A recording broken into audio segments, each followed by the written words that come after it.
चलते चलते वो काफी थक जाता है और थकान होने के कारण वह एक पेड़ के नीचे थोड़ी देर के लिए विश्राम करने लग जाता है।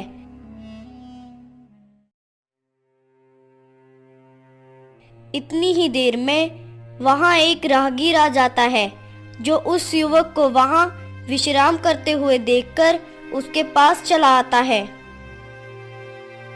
सच में यहाँ तो काफी ठंडी हवा चल रही है, तभी तो ये युवक यहीं विश्राम कर रहा है।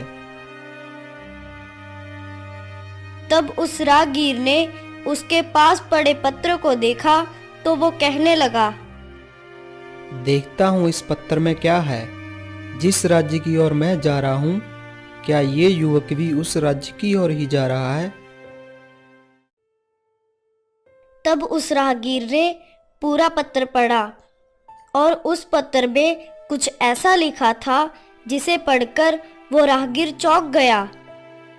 बताओ, भला इतना भी निर्दयी कोई राजा हो सकता है कि अपनी ही महारानी से एक पत्र पहुंचाने वाले इस सुंदर युवक को ही मरवाना चाहता है? नहीं, मैं ये अन्याय नहीं होने दूंगा। ये मेरे राज्य की ओर जा रहा है, इसलिए इसका तो कल्याण ही होगा। तभी उस राहगीर ने उस पत्र को बदल दिया और बदलने के पश्चात वो वहां से निकल गया।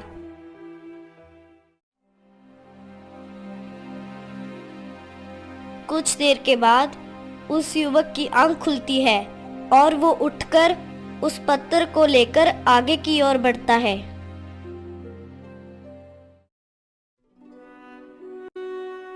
कुछ ही देर में वह महारानी के राजमहल में पहुंच जाता है। महारानी के कक्ष में जाने के बाद, महारानी जी, मुझे कुंदनपुर के राजा वरिंदर जी ने भेजा है और उन्होंने ये मुझे पत्र दिया है। महाराज जी ने जो भी पत्र में लिखा है वो आपको तुरंत करने के लिए कहा है। महारानी ने उस युवक से वो पत्र लिया और उस पत्र को पढ़ने लगी। महारानी जी, जो तुम अपने सामने ये होनहार लड़का देख रही हो, इससे अभी इसी वक्त हमारी पुत्री का विवाह कर दो। महारानी जी, ये कार्य मेरे आने से पहले हो जाना चाहिए, क्योंकि ये पुत्र बहुत ही ज़्यादा होनहार और बलवान है। हमारे राज्य के लिए बड़ी सौभाग्य की बात होगी कि ऐसे पुत्र का विवाह हमारी राजकुमारी के साथ होगा। ऐसे महारानी ने पत्र को पढ़ा और पत्र पर राजा के हस्ताक्षर को देखकर कहने लगी, अच्छा, तो यह बात है। हमारे मंत्रियों से कह दिया जाए कि इस पुत्र के साथ हमारी पुत्री का विवाह होगा। यह महाराज का हुक्म है।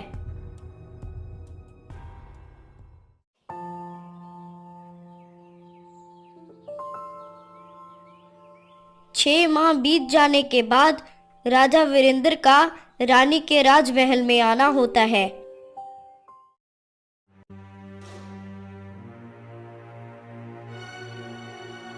महारानी जी, मैंने जो आपको एक कार्य करने को कहा था, वो क्या आपने कर दिया है? हाँ महाराज, आपके संदेश के अनुसार मैंने हमारी पुत्री का विवाह उस युवक के साथ कर दिया है।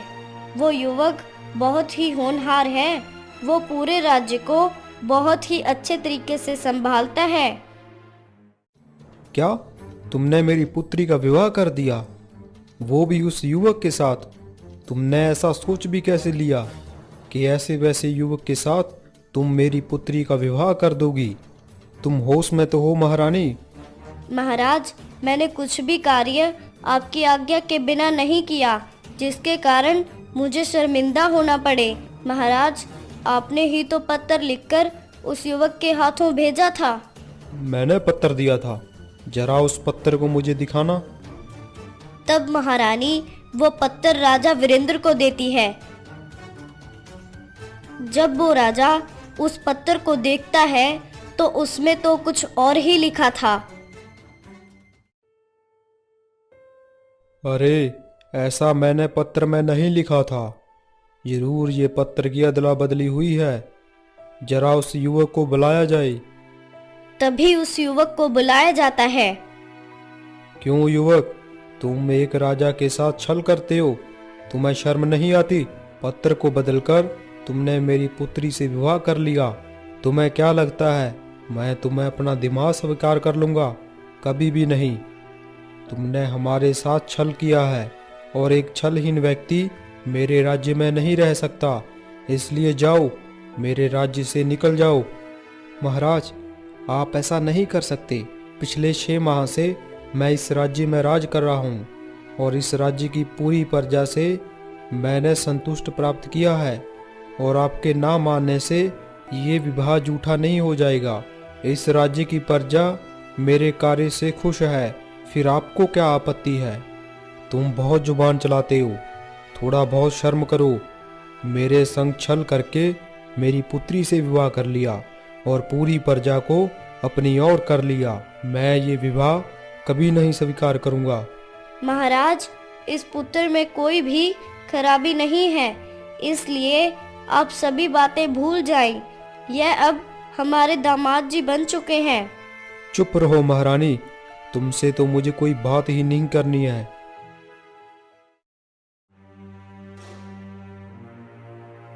राजा फिर सोचने लगा। इस व्यक्ति से छुटकारा पाने के लिए मुझे कुछ तो करना होगा। अगर युवक तुम चाहते हो ना मैं तुम्हें अपना दामाद स्वीकार कर लूं, तो जैसा मैं कहूंगा वैसा तुम्हें करना होगा। बोलो। ठीक है महाराज, आप जैसा कहेंगे मैं वैसा करूंगा। आप माने या ना माने, मैं तो कोई भी कार्य आपको ससुर जी मानकर ही करूंगा। तो सुनो युवक, मुझे एक राक्षस के सोने के बाल चाहिए। अगर तुम राक्षस के सोने के बाल लेकर आ गए तो मैं तुम्हें अपना दामाद स्वीकार कर लूंगा और तुम्हें इस राज्य का राजा भी घोषित कर दूंगा।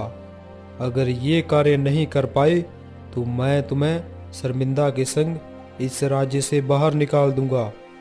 ठीक है महाराज, अगर मुझे आपको प्रसन्न करने के लिए कोई भी चुनौती का सामना करना पड़ेगा तो महाराज मैं करूंगा। फिर राजा ने उसे वहां से विदा कर दिया।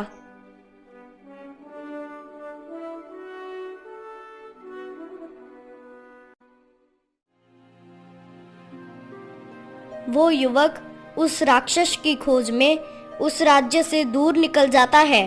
वो काफी दूर एक पास के राज्य में ही जा पहुंचता है। उसे चलते चलते शाम हो जाती है और अंधेरा भी छाने लगता है। वो वहीं रुककर सोचने लगता है। रात्रि काफी हो चुकी है, क्यों ना मैं इस राज्य के राजा के साथ बात करके इस राज्य में ही रुक जाता हूँ और सुबह होते ही मैं आगे निकल पड़ूंगा।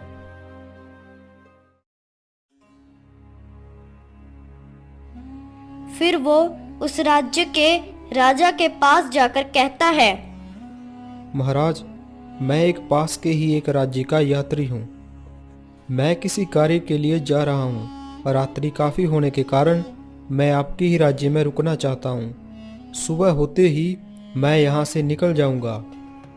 ठीक है युवक, मैं तुम्हें विश्राम करने के लिए रुकने दे सकता हूँ, लेकिन युवक तुम्हें मेरे एक प्रश्न का उत्तर देना पड़ेगा। बताइए, आपका क्या प्रश्न है महाराज? युवक, मैं पूछना चाहता हूँ, मेरे राज्य में जो नदी बहती है वो सूख क्यों गई? महाराज, मैं माफ़ी चाहता हूँ, लेकिन मैं इसके बारे में अब कुछ भी नहीं बता सकता। लेकिन महाराज, मैं जिस कार्य के लिए निकला हूँ वो संपन्न होते ही मैं आपको इसका जवाब जरूर दूंगा। मैं आपको मना नहीं कर रहा, बस महाराज मैं अभी किसी विशेष कार्य के लिए जा रहा हूँ। ठीक है युवक, जैसा तुम कहो, अभी तुम आराम करो।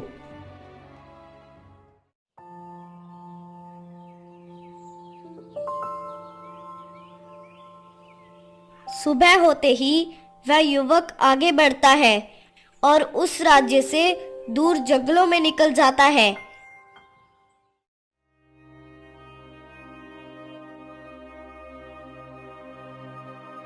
तभी वो एक गुफा के पास से गुजरता है।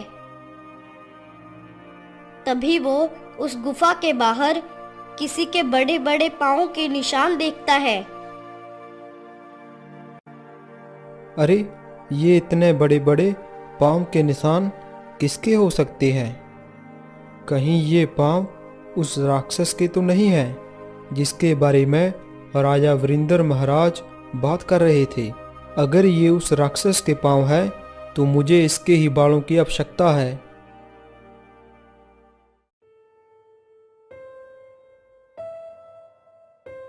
यह कहकर वो युवक उस पाँव के निशान के पीछे पीछे गुफा के अंदर चला जाता है। गुफा के अंदर जाने के बाद वहां वो देखता है कि एक राक्षनी खड़ी हुई है।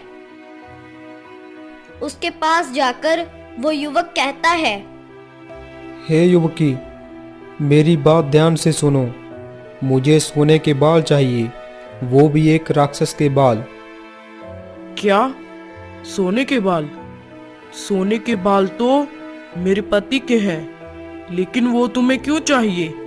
मैं कुंदनपुर राजा वरिंदर की पुत्री का पति हूँ, यानी कि कुंदनपुर राज्य का होने वाला महाराज। कुंदनपुर के राजा वरिंदर ने मुझे ये चुनौती दी है कि अगर मैं राक्षस के सोने के बाल लाने में सफल रहा तो वह मुझे अपनी पुत्री के साथ साथ उस राज्य के राजा घोषित कर देंगे।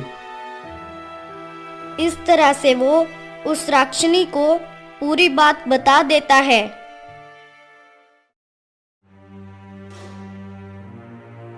अच्छा, तो ये बात है। तुम्हें देख के ही पता चलता है कि तुम दिल के साफ और अच्छे इंसान हो। तुम मेरे बेटे जैसे हो, इसलिए मैं तुम्हारी सोने के बाल लाने में जरूर मदद करूंगी। बेटे जैसा क्यों? मुझे आप अपना बेटा ही माने और मुझे राक्षस के सिर्फ 2 ही बाल चाहिए। वो तो ठीक है बेटा, लेकिन बेटा, मेरा जो पति राक्षस है वो निर्जीव नर पक्षियों का मांस खाता है, इसलिए तुम यहीं कहीं छुप जाओ। अगर मेरे पति को इंसानी मांस की सुगंध आ गई तो वो तुम्हें अपना आहार बना लेगा। जब मैं कहूँ तभी बाहर आना। लेकिन राक्षसनी जी, मैं आपसे एक सवाल का जवाब मांगना चाहता हूँ। कुंदनपुर राज्य के पास जो शिवपुर नगर है, उस राज्य की नदी कैसे सूख गई थी? इसका जवाब तो बेटा मेरे पति ही दे सकते हैं। इसके बाद वो युवक वहां दूर छिप जाता है और कुछ देर के बाद उस राक्षस का वहां आना होता है जिसके सोने के बाल होते हैं।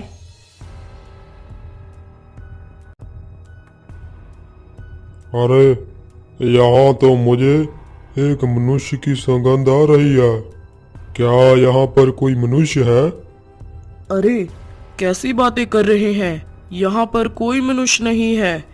रात्रि होने वाली है, आप आराम कर लीजिए। जैसे ही वो राक्षस आराम करने लगता है तो वो राक्षनी उसके बाल नोच लेती है। अरे, कैसी पत्नी हो तुम? अपने पति को चैन से सोने भी नहीं दे सकती। अरे, मुझे माफ करना। दरअसल मैंने एक सपना देखा। जो यहाँ शिवपुर राज्य है उसकी नदी सूख गई है। उसके निवारण के लिए तुम्हारे पास कोई उपाय है? हाँ, उपाय तो है। उस नदी पर मैंने ही बंधन लगाया था, जिसके कारण वो नदी सूख गई है।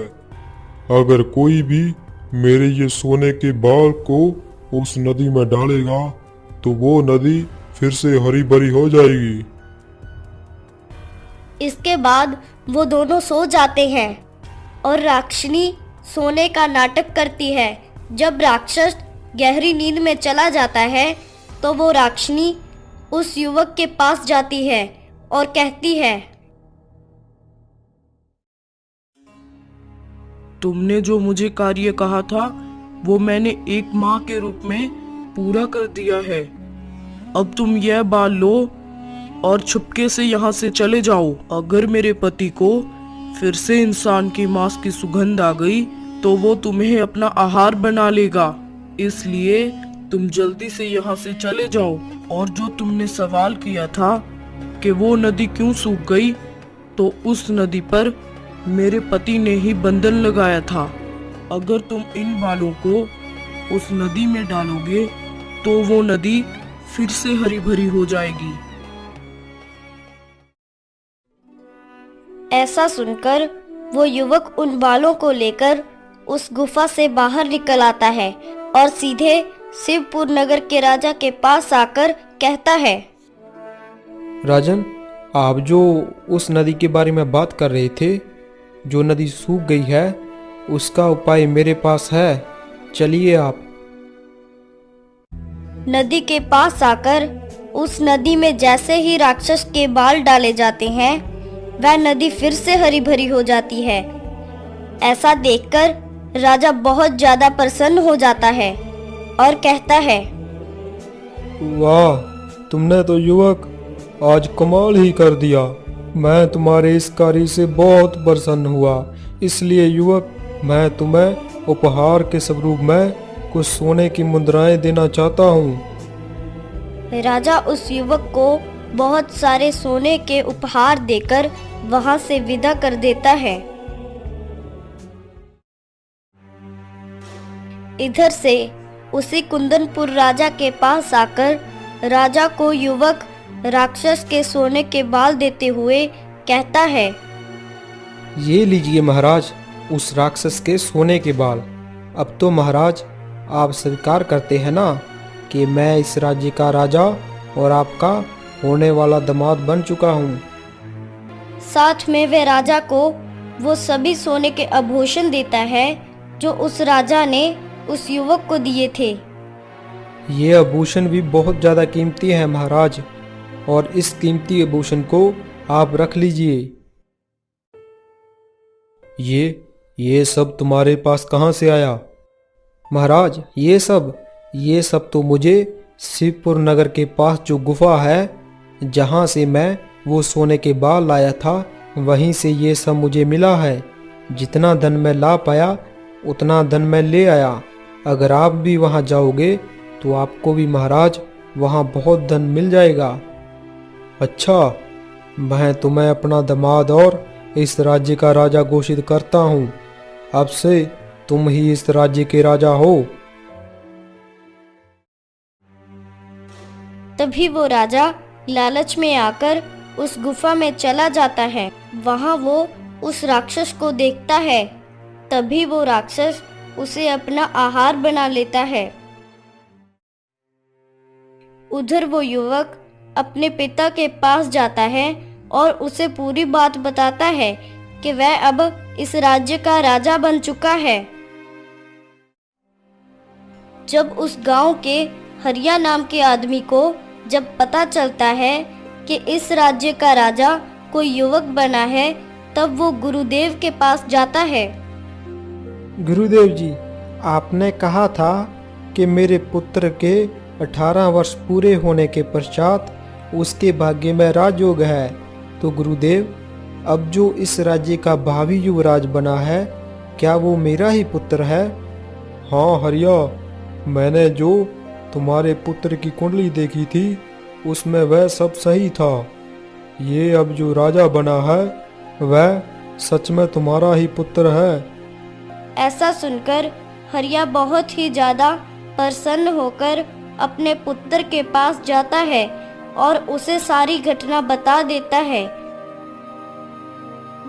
फिर वह बैलगाड़ी वाला भी उसको सारी घटना बता देता है कि कैसे वह पुत्र उसे बैलगाड़ी में मिला था। यह सुनकर वो युवक अपने पिता को गले से लगा लेता है और कुंदनपुर राज्य पर राज करने लगता है।